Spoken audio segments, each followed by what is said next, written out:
आइए जानते हैं अन्नदाता निःशुल्क फोन के माध्यम से पूछे गए समस्याओं का समाधान। आज के अन्नदाता हेल्पलाइन में जिस प्रश्न को कार्यक्रम में शामिल किया गया है उसे पूछा है ग्राम खेड़िया जिला बिलासपुर के किसान चिन्मय दांगर ने। आप गाय पालन और उसकी देखरेख पर जानकारी चाहते हैं तो चिन्मय जी आपकी जानकारी के लिए प्रस्तुत है कार्यक्रम का यह अंश।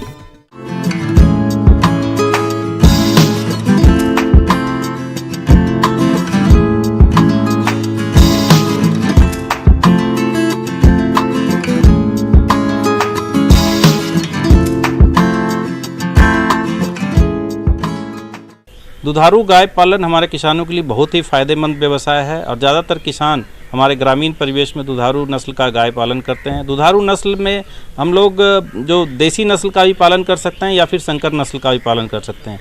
देसी नस्ल में जो मुख्य नस्ल हैं रेड सिंधी, साहिवाल, गिर, थारपारकर, इन नस्लों का पालन कर सकते हैं।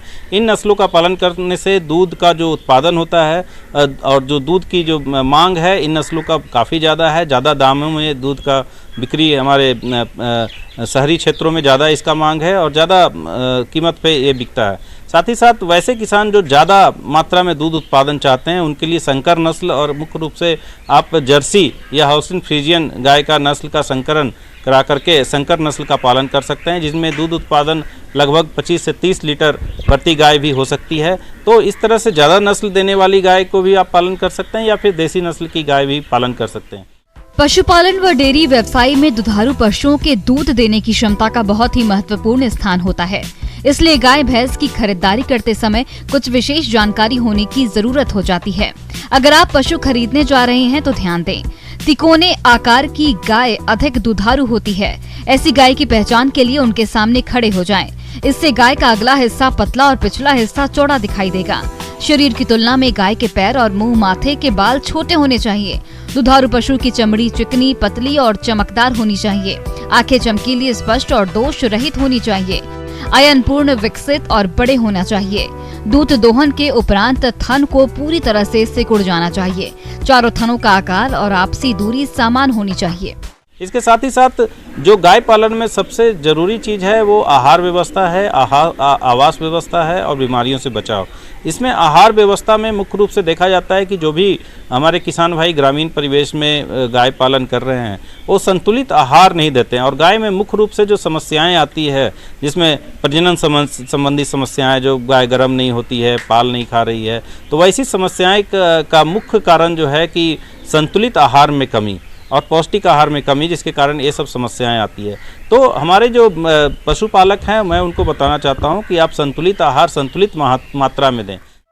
पशुओं को संतुलित आहार देना चाहिए क्योंकि पशु को संतुलित आहार नहीं देने पर पशु की स्वास्थ्य पर विपरीत असर पड़ता है। पशु कमजोर होकर बीमार होने लगता है। इसलिए पशुओं को प्रोटीन युक्त आहार दें।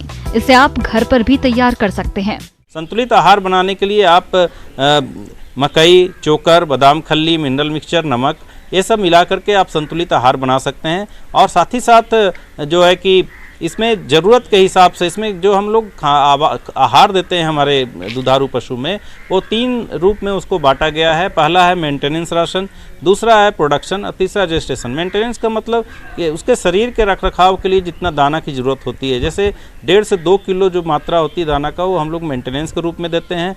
और साथ ही साथ जो उत्पादन के लिए देते हैं, प्रति 2.5 से 3 किलो पर लगभग 1 किलो दाना संतुलित आहार जो हम लोग दुधारू पशु को देते हैं, जिससे उसकी जो समस्याएं हैं, जो रिक्वायरमेंट है वो उससे पूरा हो सकती है। इसके साथ ही साथ जो दुधारू पशु है उसको हरा चारा दें, तो उसमें प्रति 12 किलो चारा पे हम लोग 1 किलो दाना मिश्रण को कम भी कर सकते हैं। तो इस तरह से आहार व्यवस्था बहुत ही ज़रूरी है। साथ ही साथ आवास व्यवस्था भी बहुत ज़रूरी है। खास करके गर्मियों में देखा जाता है कि गर्मी के सीजन में अगर हम लोग आवास व्यवस्था अच्छी नहीं रख सकते हैं, जिसके कारण स्ट्रेस के कारण जो है कि दूध देने की क्षमता कम हो जाती है, तो उचित आवास की व्यवस्था करें, उचित जगह दें और साफ सुथरा सूखा आवास दें। पशुशाला की नियमित साफ सफाई नहीं करने पर मच्छर, मक्खी और हानिकारक कीट पनपने लगते हैं जो कि पशुओं को नुकसान पहुंचाते हैं और कई रोगों का प्रसार करते हैं। इससे बचने के लिए पशु आवास की नियमित सफाई करें और कम से कम 1 सप्ताह में लाल दवा से आवास के फर्श की धुलाई करें।